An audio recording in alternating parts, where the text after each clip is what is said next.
All right, everyone, we're going to get started. So the first part of this PD will be me showing you how to use Commons in Canvas. So keep your mics muted, and then at the end we will have a quick Q&A. It can be about Commons or any other technical, education technical thing that we can help you with. We would love to help you with. So what is Commons and what will be covered? So we're going to talk about what is Commons, how to use it, adding content into a course, editing it, and even publishing so that your students can see certain things within your Canvas page. So what is Commons? Commons is I like to refer it as a free, or as a Canvas's version of Teachers Pay Teachers, okay? Except all the content is built within Canvas by teachers throughout the United States. Whoever uses Canvas can put their lesson plans, quizzes, whole courses onto Canvas that other teachers can then download. It's a digital library full of educational content. So we're going to go into sort of how to use Commons. If you do not have Commons in the bottom left-hand corner of your dashboard, just let us know. Just email the success team at successteam@vaschools.org, and we will go in there and make sure that it gets put on there. Make sure that you are logging into baps.instructure.com with your username and your district password, and you should have a Commons in there. So when we click on Commons, so I'm going to go live into my dashboard. So when I click on Commons, I get brought to the very beginning of Commons. Now, a lot of you guys, if you did the elementary Canvas training, then you guys were told to go to Filter and only Broken Arrow Public Schools approved resources to get your BAPS elementary template or your pre-K template that we have here. But you can also filter through here, and you've got different types of filtering. So you can download whole courses that you have here. There are modules. Modules are sort of things that get broken down into units. So you could have a whole unit on biomes. Maybe there's a biomes unit that somebody else made or that you made and put on here. There are assignments, quizzes, discussion boards, which lets the students go back and forth. There are just pages that might have different types of products that you can use, like websites or PDFs, things that they have made. I mean, the rest of them are sort of self-explanatory documents like PDFs or videos.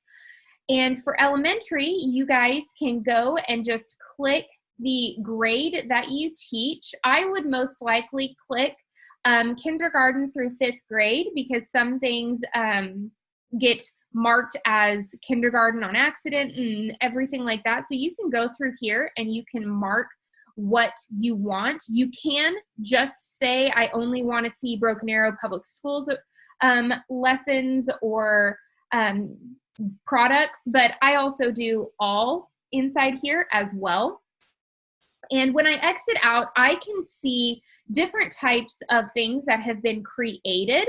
But up here in the search engine up at the top, I can type in mixed numbers, and now it's filtering K through 5 mixed numbers. So as you can see, we've got a quiz with mixed numbers, or even a whole module with mixed numbers. And there are plenty of different types of resources, that you can download and that you can look at within here. So if I click on, let's go to the very top, let's click on the mixed numbers improper fractions quiz. When I click on this, not only does it give me just the title, but it also shows me what the question types are going to be. So this is a 10-question quiz, very, very short, great for CFAs and at the end of the week to see if they understood the standard that you have. You can even go into details, so you can see what they have said the test is going to be. So this is a 10-point quiz with 5 mixed numbers and improper fractions and 5 improper fractions to mixed numbers. Where it came from, the tags they put on it. You can even leave a review. And over here, you can add to your favorites list if you would like. Version notes just means that if you click on it, this person doesn't have more than one version, but if you click on this, as a person changes their lesson, because we're constantly changing and improving our lessons, they can actually update their lesson with maybe pictures or graphs of the mixed numbers or improper fractions. So they're able to actually go through and you can see what things have changed inside here as well.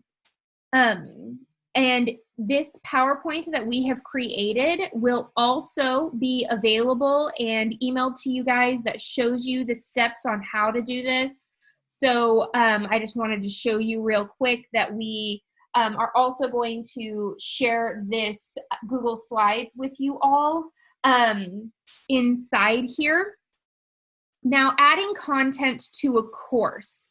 So when we decide, yes, I love this mixed numbers and improper fractions quiz, how we actually put that inside of our course is over here in the far right side, you have an import download button.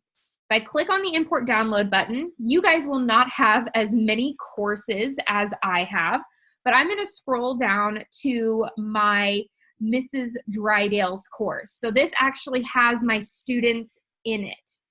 And when I import it into my course, how it comes over really depends on how they uploaded it. So if they've uploaded it as published, then yours will be published as well. So I'll hit import and download, and then I'll go to Miss Drydale's course, and I'll click import into course. And it's saying that it has successfully started the import. How big of a file or how big of, like if you're downloading a whole entire course, it could take a couple of minutes to download into your course. But since this is just a simple quiz, I should be able to see it pretty quickly. So I'm going to go into Mrs. Drydale's course, and I can go into quizzes. So if you look over here in the far left hand, sort of in the middle, and I click on quizzes, here is my mixed numbers improper fractions quiz. You can tell that it's not published yet because this is not a green check.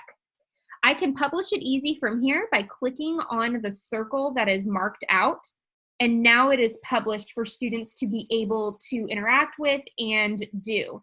If you are not ready for them to have it yet, just keep it unpublished and don't click publish until you're ready for them to take the actual test.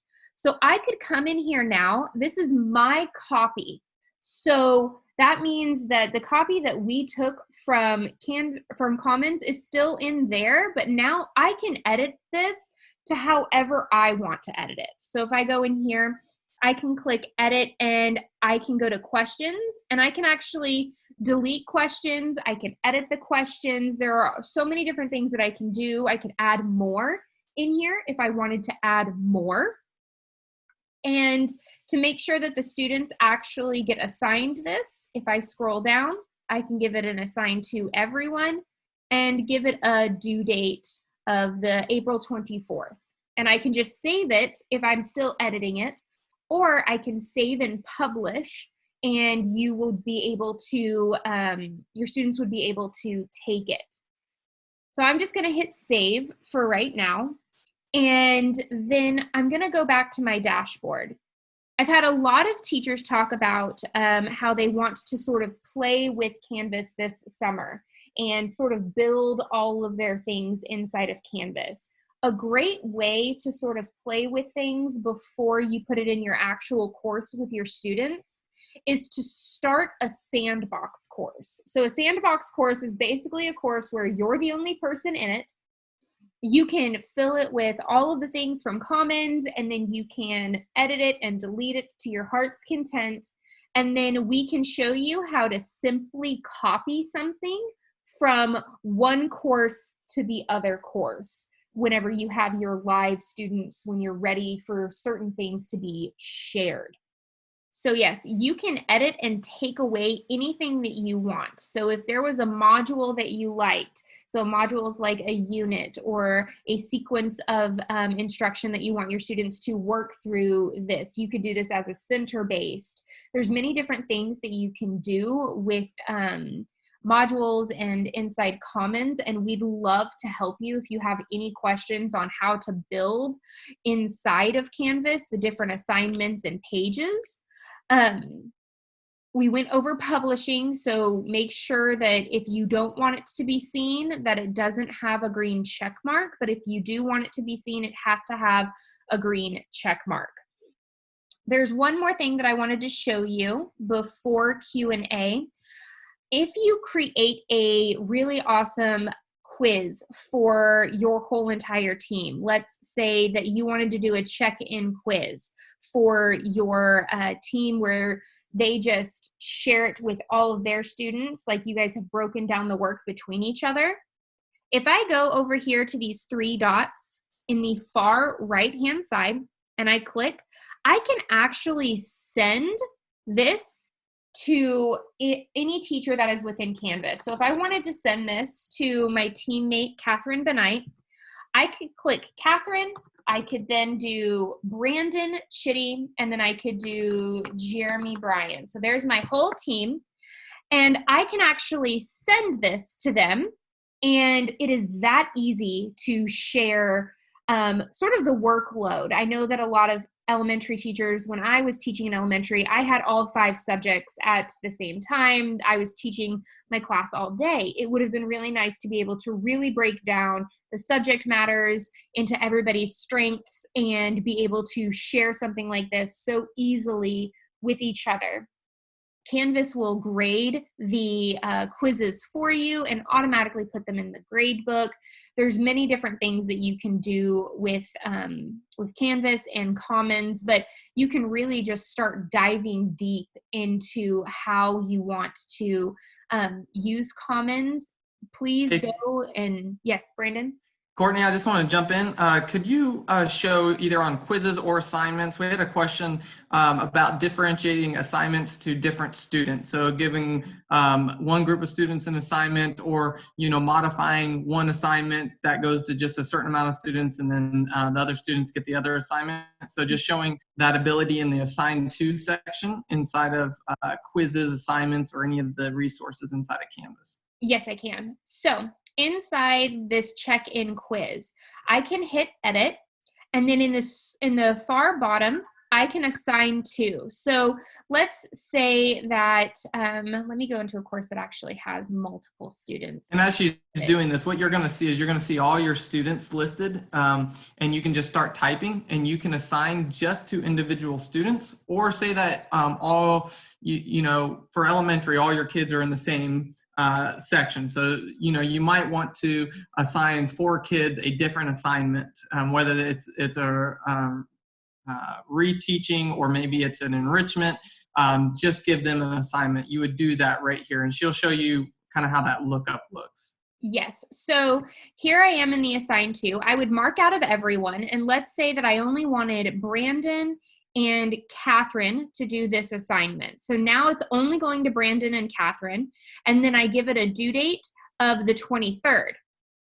But then everyone else in the class, so these would be my students who are on IEPs or 504s who get maybe 2 days to finish assignment. They don't have any other modifications except for an extended due date. So then I could do Brandon Chitty and Catherine as April 23rd, and then everyone else is due on the 21st. So now everyone else has a due date of the 21st, and then these 2 have the due date of April 23rd.